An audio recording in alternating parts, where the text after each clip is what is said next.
Story number 1. Drive-through at 2:13 a.m. Working the night shift at Burger King wasn't something I ever planned on doing. It just kind of happened. I'd been let go from my last job and needed something to keep me afloat. Bills don't wait, and neither does rent.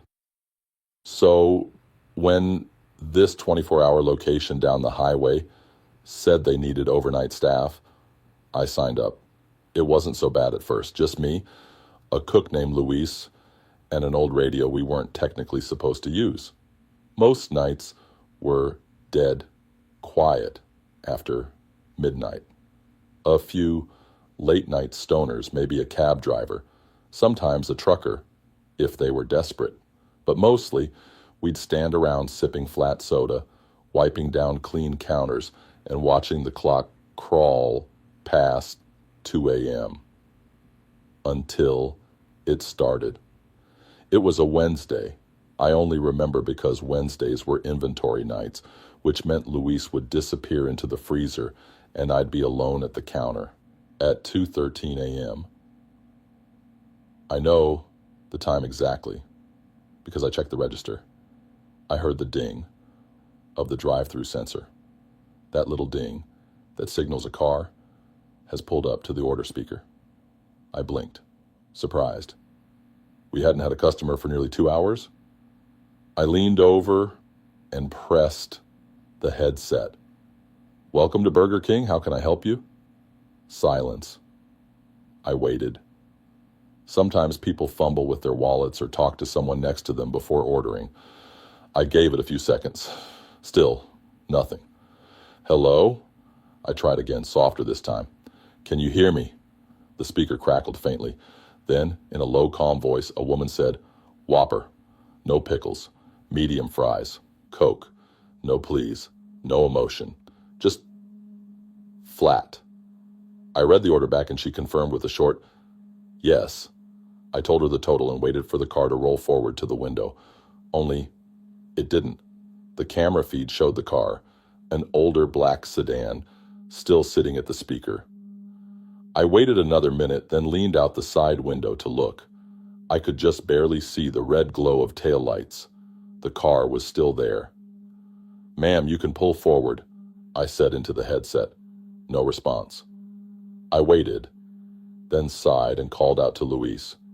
He didn't answer, probably still in the back. So I left the window and walked outside.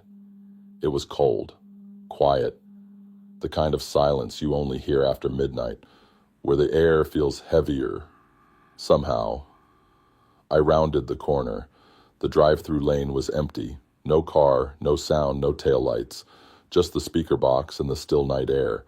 I stood there for a second, heart thudding, trying to understand what I was seeing or not seeing.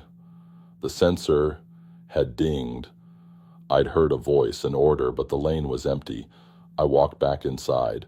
Luis had come out of the freezer and gave me a look. "You okay?" I nodded, even though I wasn't sure I was. "Thought someone was at the drive-through," I muttered. He didn't ask more, just shrugged and went back to cleaning the fryer. That might have been the end of it. A glitch, a mistake. Maybe I'd imagined it, I told myself. Long shifts can mess with your head. But then it happened again. Friday night. Same shift, same time. 2:13 a.m. Ding. I froze. It was the same sound, the same pause. I pressed the headset, trying to keep my voice steady. "Welcome to Burger King. How can I help you?" "Whopper, no pickles, medium fries, Coke," same voice, calm, emotionless, no please, no pause. I felt a chill run down my back. "All right," I said slowly. "Pull up to the window." I stared at the monitor. The car, same model, same dark sedan, moved forward this time. I could see the outline of the driver, a woman, pale hands on the wheel, head slightly tilted like she was listening to something. She stopped at the window. I stepped closer, heart pounding. But when I looked out, there was nothing. No car, no driver, just the sound of the road in the distance and the faint buzz of the fluorescent lights overhead. I backed away, slowly. My throat felt tight. "Luis," I called, voice hoarse. He came out annoyed. "What?" "There was a car here," I said. It was right here." He glanced out the window, then at me. I saw something shift in his face. Not fear exactly, but something close. He didn't say anything, just gave me a quiet look and turned back to the fryer. After that, I started keeping a little notebook. I'd write down the dates, the times, the orders, always the same. Whopper, no pickles, medium fries, Coke, always at 2:13 a.m. Sometimes I'd hear the voice, sometimes I wouldn't, but the sensor would ding, and the monitor would show that car. Once I saw her face. It was a Tuesday, raining, the kind of rain that makes the world feel heavy and slow. She pulled up to the window, and she was looking right at me. Her face was pale, eyes wide but blank, hair wet and clinging to her skin. Her lips moved like she was speaking, but I heard nothing. I blinked, and she was gone. I didn't tell anyone for a while. Who would believe me? Then one night, a new guy named Travis was covering Luis's shift. Young kid, barely 18. At 2:13 a.m., the sensor dinged. Travis perked up. "Hey, finally, someone's here." I opened my mouth to warn him, but stopped. I watched him press the headset.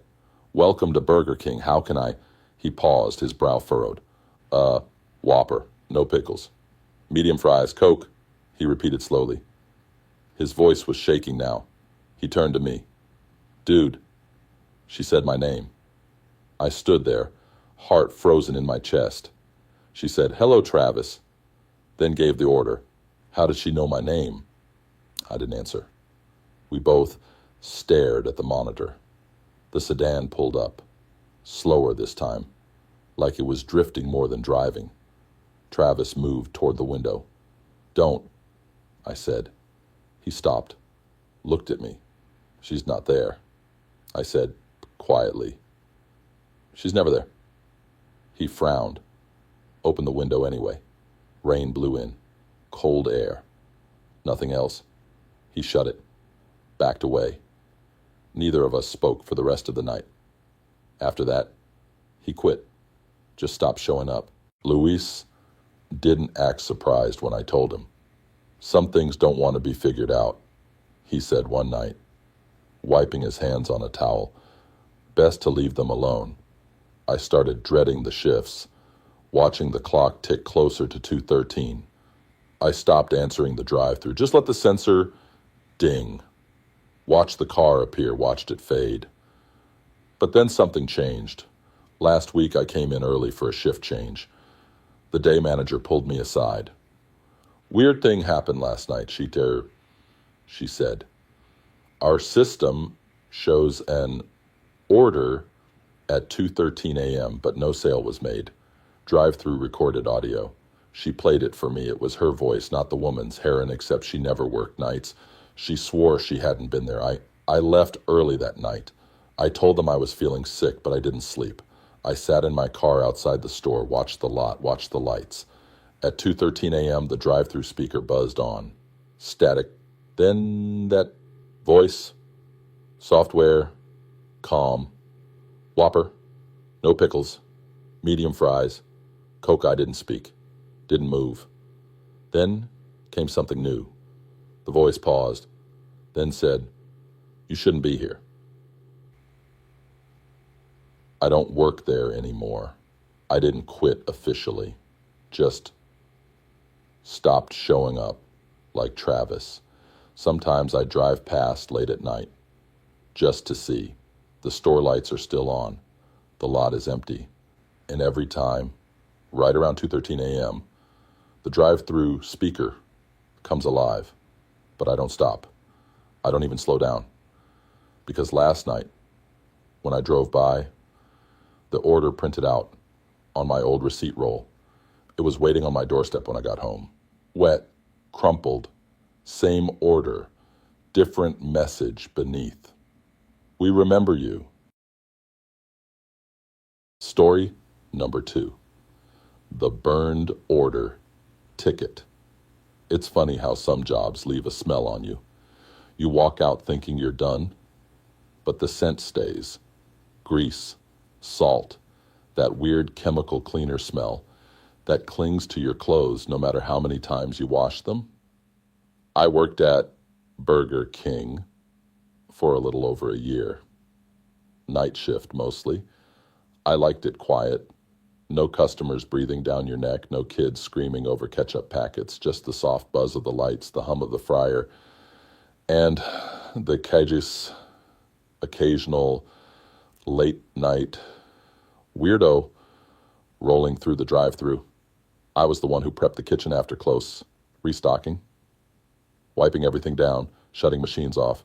The place had its rhythms, and after a while I knew them like clockwork, which is why it stood out that night. I was leaning against the prep table, sipping a flat soda and staring at the order screen. It was almost 3 a.m. Luis, the cook, had gone out back for a smoke. We were done for the night. No more orders. Everything cleaned. Then the printer chirped. Just one little chirp. That wasn't unusual in itself. Sometimes the system lagged and printed old tickets. But when I glanced at the slip that had rolled out, I felt off. It wasn't the items that bothered me, just a standard order. Whopper, large fries, milkshake. What caught my eye were the edges. Burned, not just crumpled or wrinkled, charred, like someone had taken a lighter to the sides and let the flame crawl in just long enough to blacken the corners. I stared at it for a long time. The ink was smudged in places, but still legible. No time stamp, no order number, no drive-through indicator, nothing that showed where it came from. I held it up to Luis when he came back in. He frowned, then looked at the printer. "Did you do this?" I asked. He shook his head. "Looks old, but it just printed." He didn't answer. Just tossed his gloves in the trash and went to the sink. We threw the ticket out. Went home. Didn't talk about it. But the next night, it happened again. Same time, same ticket, same burned edges. I checked the drive-through. No one. I checked the system log. Nothing recorded. Luis didn't say anything this time. Just watched me as I folded the slip and slid it into my pocket. After that, it became routine. Every other night or so, the printer would spit out a single order. Always the same. Whopper, large fries, milkshake, always burned, no sound before it, no alert on the screen, just tsk, and the slip curling out slowly like a tongue from some machine that knew more than it should. I stopped throwing them away. I kept them in a drawer at home. I don't know why. Maybe I thought if I gathered enough of them, I'd figure it out, piece together something that made sense. One night, about a month into this weird routine, Luis broke the silence. "You ever hear about the fire?" he asked, wiping down the fryer hood. I looked up. "What fire?" He shrugged. Before you started, some guy tried to rob the place, threw a bottle at the fryer. It caught. Back corner of the kitchen went up. I didn't say anything, just listened. Didn't make the news," he added. "Owner kept it quiet. Insurance covered it." "Anyone get hurt?" Luis paused. Manager got stuck in the stockroom. They say he locked himself in, thought it was safer. But the heat got in through the vents. My stomach turned. Luis didn't look at me when he said it. He just kept wiping. Later that night, after he left, I went to the back stockroom. It was quiet. The light in there flickered a bit. Probably a bad bulb. I'd never paid much attention to it before. The room smelled different than the rest of the place. Stale. Like cardboard and melted plastic. There were dark stains along the base of the walls, like something had dripped and never been cleaned properly. I stood there for a while, then left. Didn't take anything. Didn't touch anything. But the next night, the ticket was different. Same order, same burn marks. But this time, there was something scrawled on the bottom in faint black ink. Locked in. I didn't show it to Luis. I just nodded through the shift, went home, and added the ticket to the drawer.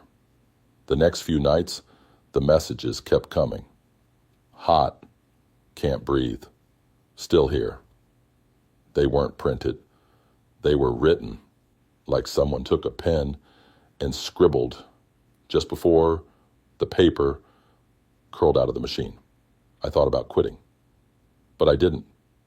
Not sure why. Part of me was scared that if I left, whatever it was might follow. One night I stayed late after Luis left.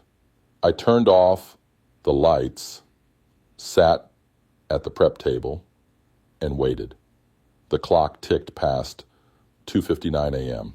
The printer didn't chirp. It screamed, a high, shrill sound, like the motor was choking. The paper rolled out slow, jerky, dragging along the feed like something was resisting. The slip that came out was still warm. This time the entire bottom half was burned. But above the burn mark, in the clearest handwriting I'd seen so far, were 4 words. Why didn't you help? My hands shook. I hadn't been there during the fire. I didn't know the manager. I wasn't even working at Burger King yet. But it felt personal, like I'd ignored something for too long. I started digging, asked around. One of the older employees, Jeanette, remembered the guy's name. Mark, late 30s, quiet, liked to double-check the inventory sheets, said he always ate the same thing after every shift. Whopper, large fries, milkshake. I stopped asking after that. Something changed in the air after that night. The store felt colder, like a draft was always coming from the back, no matter how many times we checked the door. Luis started closing early without telling corporate. Said the fryer was acting weird. Said it kept overheating. We both knew it wasn't that. Then, one shift, I came in, and the printer was gone. Luis tossed it. Said he was done with whatever the hell that thing was. I checked the trash. Nothing there. I asked if he kept the last ticket. He shook his head. Didn't need to. I remember what it said. He didn't tell me what it said. Didn't need to. A week later, I quit. No big scene. Just left my uniform in the locker and walked out the back. I don't know if they ever replaced the printer, or if someone else started getting the tickets. But sometimes, late at night, I'll wake up and swear I smell it. Burned paper, grease, faint vanilla.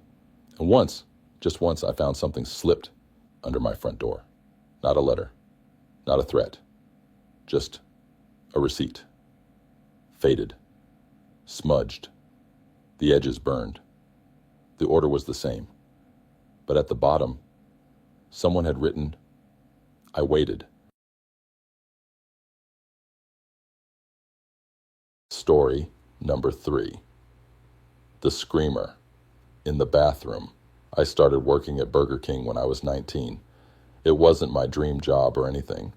It was just something to pay my share of rent. While I figured things out, it was an older location, tucked between a gas station and a closed-down shoe store. Nothing fancy. The neon sign buzzed, the soda machine leaked constantly, and the fryer made this weird clicking noise whenever it was left running too long. Still, it was quiet most nights, especially during my shifts. I usually worked the evening to close slot, 4 p.m. to midnight. The crowd slowed down by 9, and by 11, it was just the occasional delivery driver grabbing a late bite.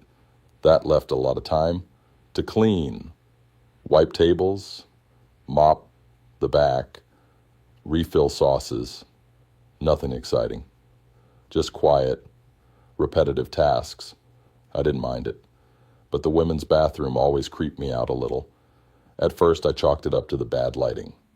The flickering, fluorescent bulb over the sink. The way the tile always seemed wet, even when you just mopped.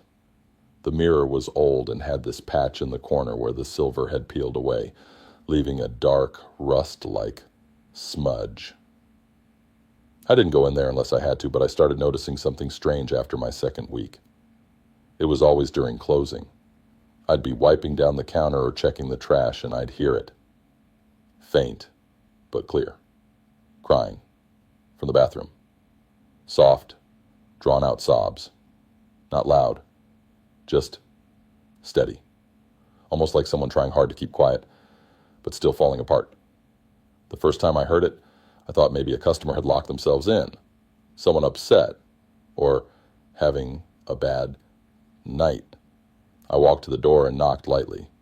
"Hey, everything okay in there?" The crying stopped. I waited. No answer. I knocked again. Silence. I pushed the door open slowly. The lights were dim, one bulb flickering softly. The stall doors were closed. "Hello?" I called. No response. I walked in, checking each stall. Empty. All of them. I remember standing there for a second, just listening. The silence felt heavy, like the air had thickened somehow. I left without saying anything, didn't tell my manager, didn't bring it up, felt silly, honestly. Probably just pipes, or a weird echo from outside. But it happened again. And again. Same time. Same soft crying. Always from the bathroom. Sometimes I'd hear a stall door creak. Other times just the steady sobbing like someone was stuck in a loop of sadness they couldn't shake. One night I asked Steph, a coworker who did the morning shifts, if she'd ever noticed anything weird about the women's bathroom. She paused for a second before answering. "Like what?" I shrugged. "I don't know. Just weird noises." She looked at me for a long moment, then said, "It's probably just the air vent. That thing makes the strangest sounds when the heat kicks in." I nodded like that made sense. But I knew what I'd heard, and it wasn't the vent. Things got worse after that. The crying turned into something sharper. Not louder, just different. More desperate. Like someone on the edge of something. They couldn't say out loud. And then, one night, it changed. I just finished mopping the back hallway when I heard the sobbing again.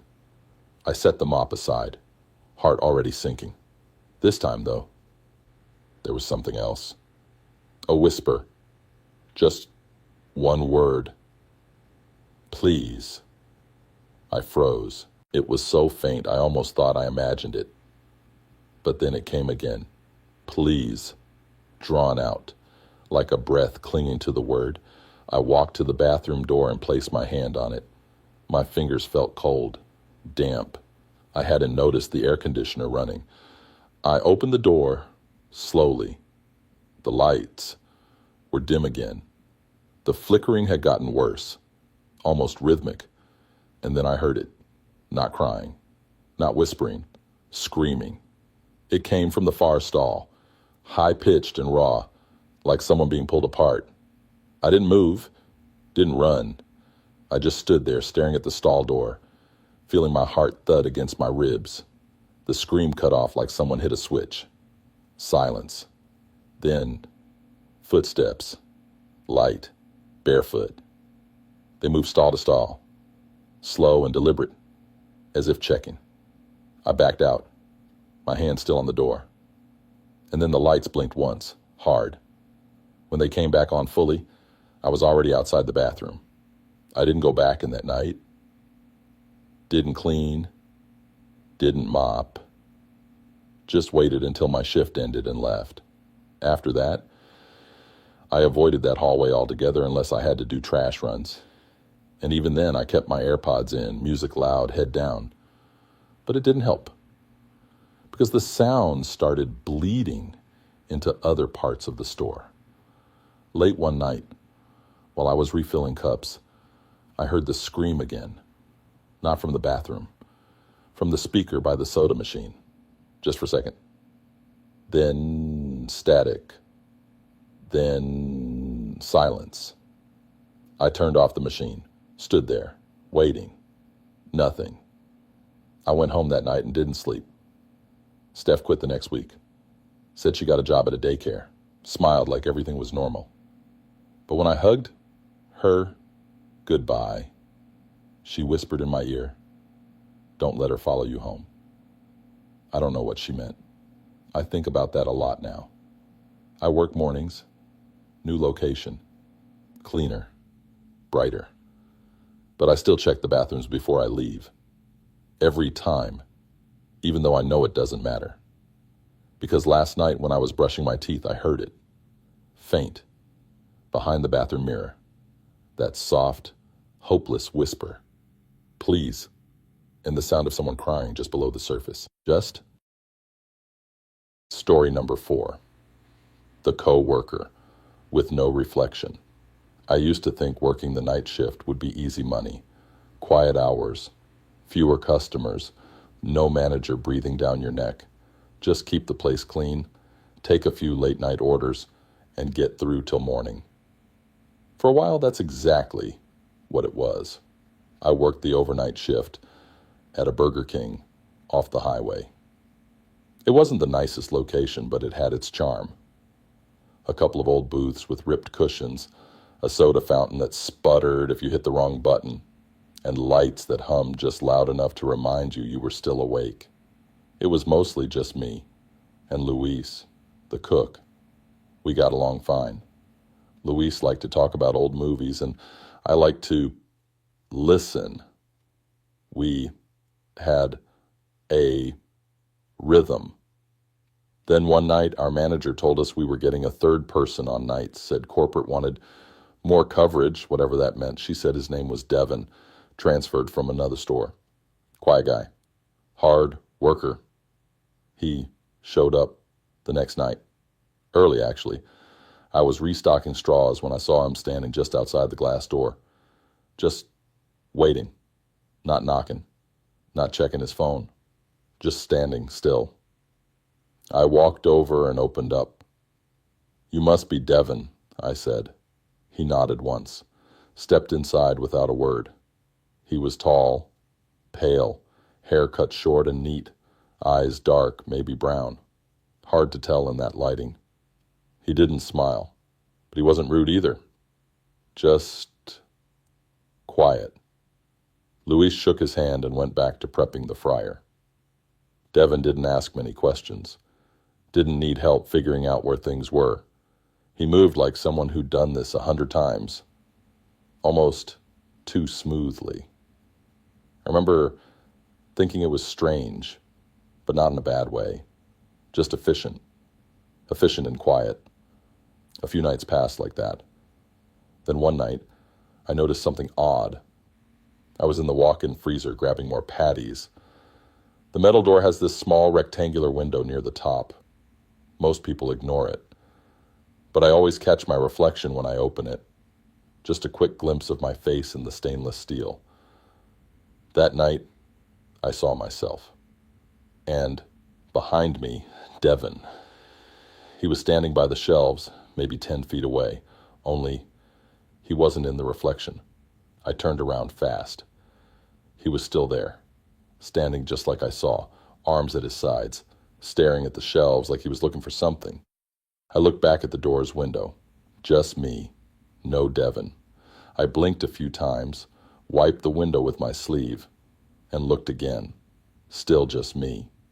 He walked past me to grab a box of fries, gave me a slight nod, and left the freezer.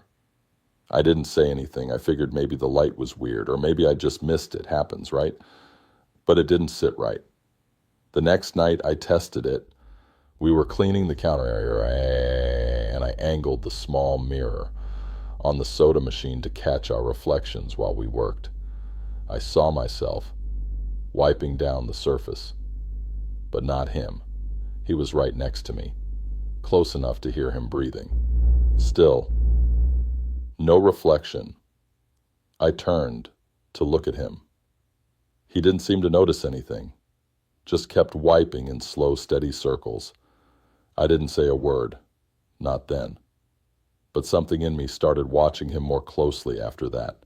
He never drank anything, never took breaks. Sometimes he stood too still, like he was listening to something only he could hear. And once, this still gets to me, I came out of the bathroom around 2 a.m., and I saw him standing in the dining area, just standing in the dark, facing the wall, not doing anything, not moving. I walked up slowly and said, "Devin?" He turned around a second later, calm as ever. "Need help with something?" he asked, voice low. "No," I said, "just, you okay?" He blinked once. "Yes," and that was it. I asked Luis one night if Devin ever said anything about where he came from or which store he worked at before. Luis just shrugged. Said he transferred from the 72nd Street location. I paused.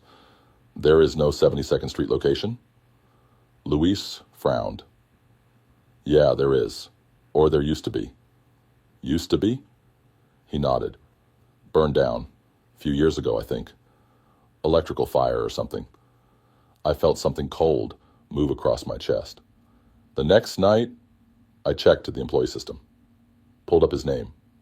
Nothing. No last name. No ID. No record of his clock-ins. But I'd seen him punch in. Every night. I asked the manager about it. Casually. She looked confused. "Naive? Devin?" "Yeah," I said. "The night guy, tall, quiet." She stared at me like I'd lost it. I didn't schedule a Devin. I laughed, thinking she was messing with me, but she didn't laugh back. "There's just you and Luis." I left early that night.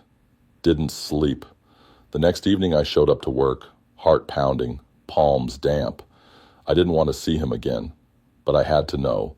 He was already there, frying station, calm, silent.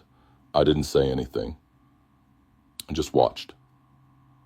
Then, around 2:30 m, Luis stepped outside for a smoke. I was alone with Devin. He turned to me. "You've been watching," he said. It wasn't a question. I swallowed. "Yeah," I said. Silence. He stepped closer, slow and steady. "Most people don't notice," he said. My throat felt tight. I couldn't move. He smiled, just slightly. Then he looked past me toward the freezer door. "Some things stay behind," he said. I turned to look. The window on the freezer door was fogged, but I could still see my reflection, just mine. When I turned back around, he was gone.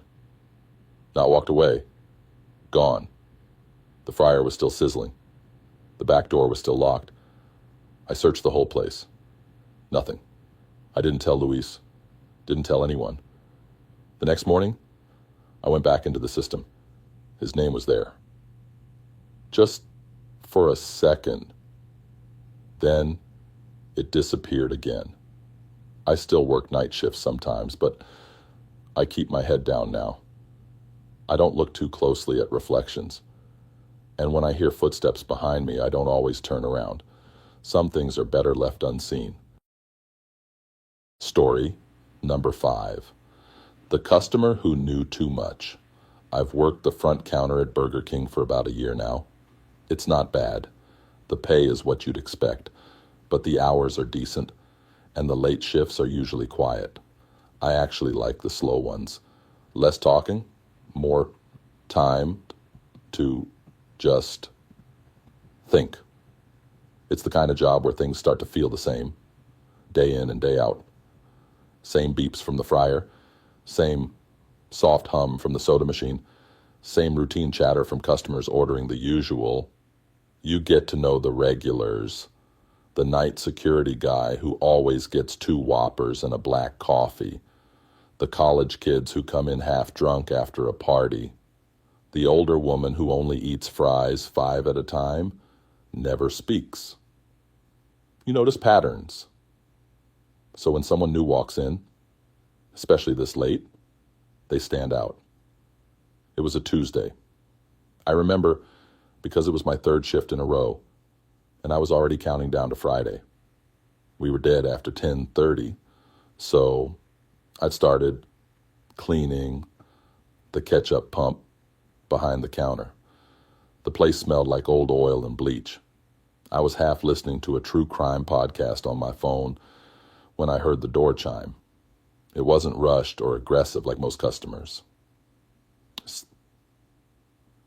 Soft, careful ding. I looked up. A woman had walked in, mid-40s, maybe older, thin, with short, straight black hair tucked behind her ears. She was wearing a pale gray coat, clean but old-looking. Her shoes were silent on the tile like she was gliding. She didn't go straight to the counter. She stood near the menu board for a while, looking up. I didn't say anything at first. She wasn't in the way. But after a full minute of silence, I cleared my throat. "Evening, ready to order?" She walked up slowly, then said, "I'll have the BK broiler. No tomato." I blinked. "That's been off the menu for years." She smiled just slightly.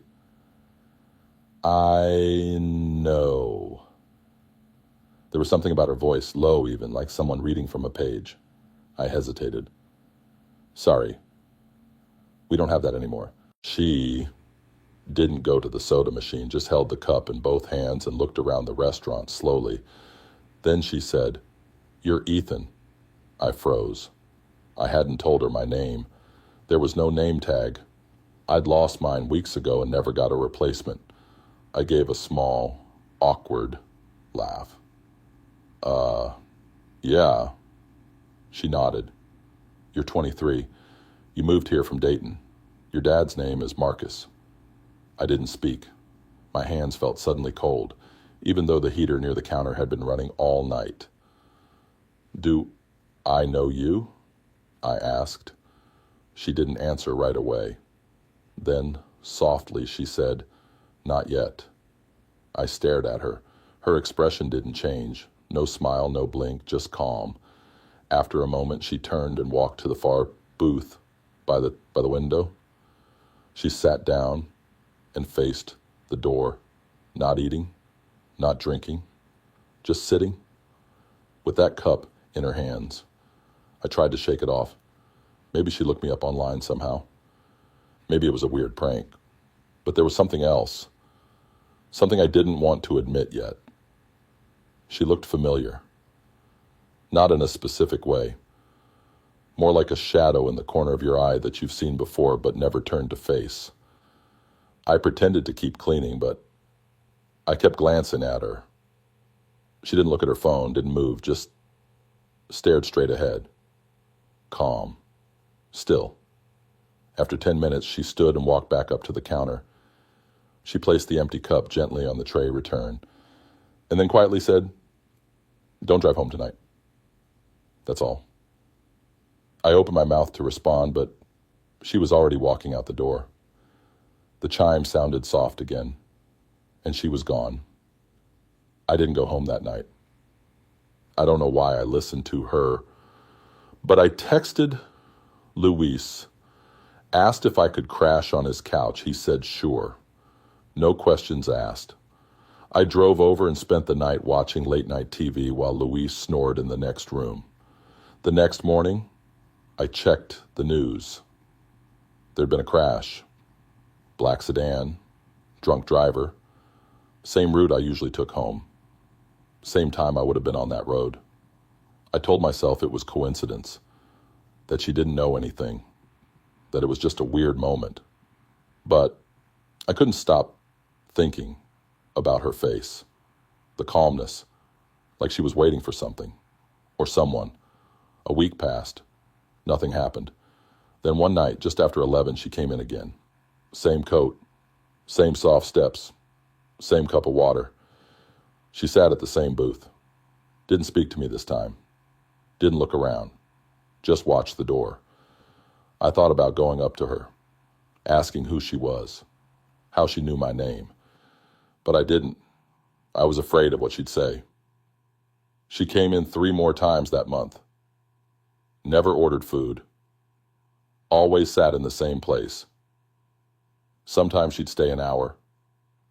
Sometimes only 10 minutes. She never talked to anyone else.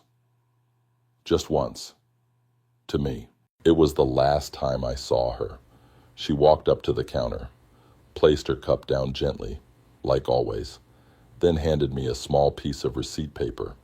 "I won't be coming back," she said softly, "but you'll see." She turned and walked out. I looked down at the paper.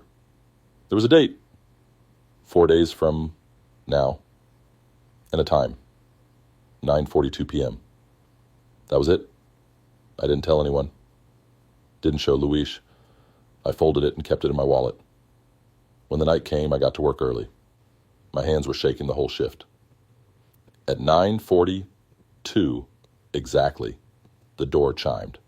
But it wasn't her. It was 2 cops. They asked for me by name. My throat went dry. One of them handed me a folded slip of paper. Said they were sorry. It was a note. From my dad. He'd passed away. Stroke. Quick. Peaceful. They found the note in his coat pocket with my name on it. He'd written it earlier that day. Said he was proud of me. Said he hoped I was safe. I still don't know how she knew. Or what she was. She never came back. But sometimes, when the restaurant is quiet, I glance at that corner booth. And for just a second, I swear I see her sitting there, watching the door, still waiting. Story number 6, the receipt that printed tomorrow's date. Most nights at the Burger King where I work tend to blur together. It's the kind of job that settles into your bones. The sounds, the smells, the rhythm of it. The beep of the fryer, the low hum of the fridge. The soft hiss of the soda machine when no one's using it. After a while, you stop hearing it. It becomes part of the background. I work the register. Night shift. Usually starts slow around 6 p.m., gets a little busy between 8 and 9, and then it's dead till close. Just me, the cook, and the buzz of the fluorescent lights. I don't mind the quiet. In fact, I prefer it.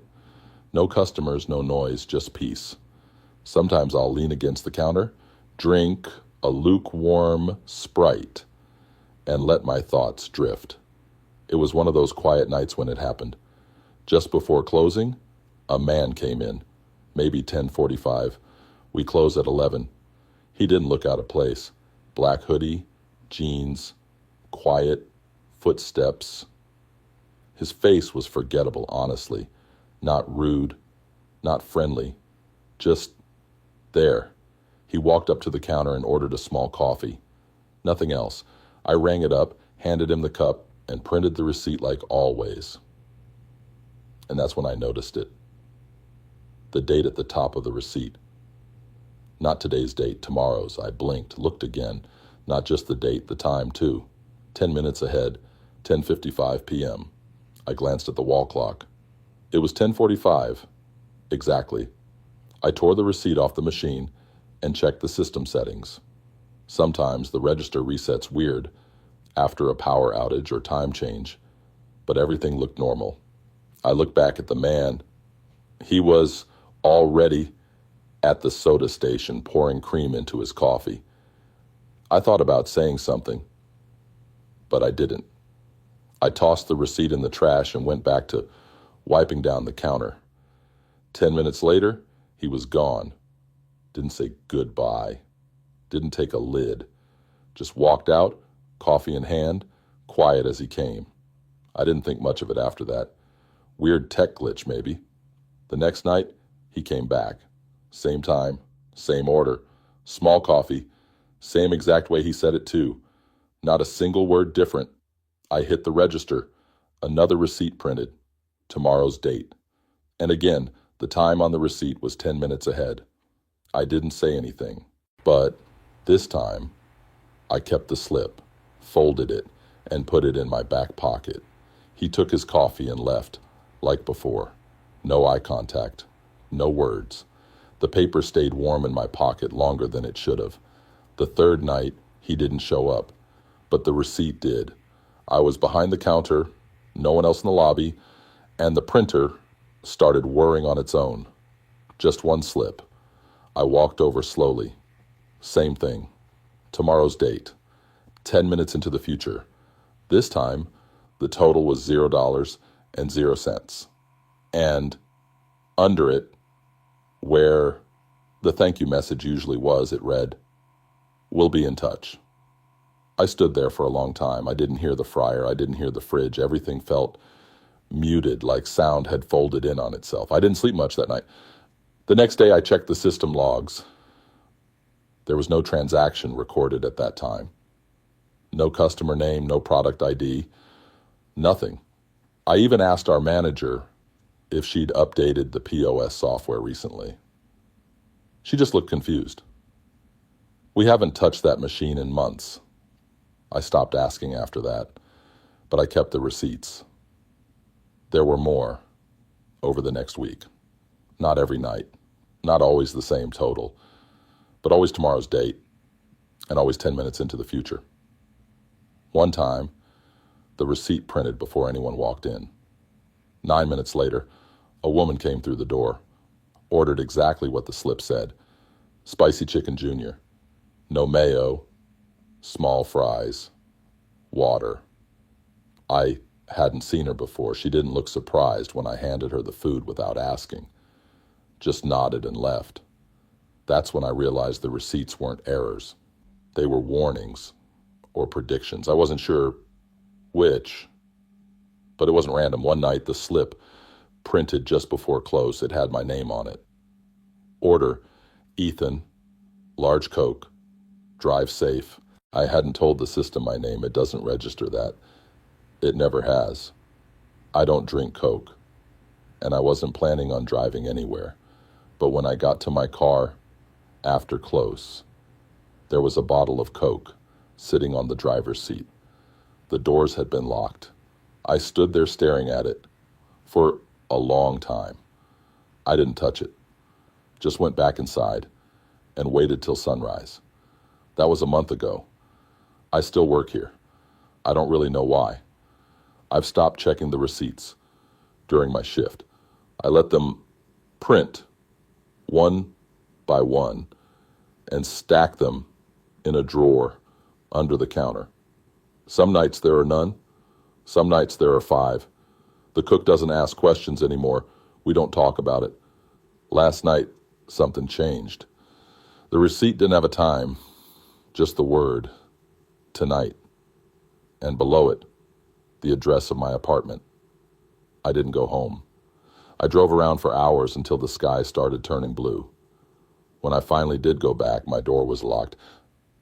A thing was missing. Except one thing. The drawer where I kept all the old receipts, empty. Not a single one left. Just a blank slip of paper on my desk, still warm. I flipped it over. No ink. But under the light, if I tilted it just right, I could see the faint indent of words. Now you're ready. That's all it said. I don't know who they are or what I'm supposed to be ready for. But the printer is quiet tonight.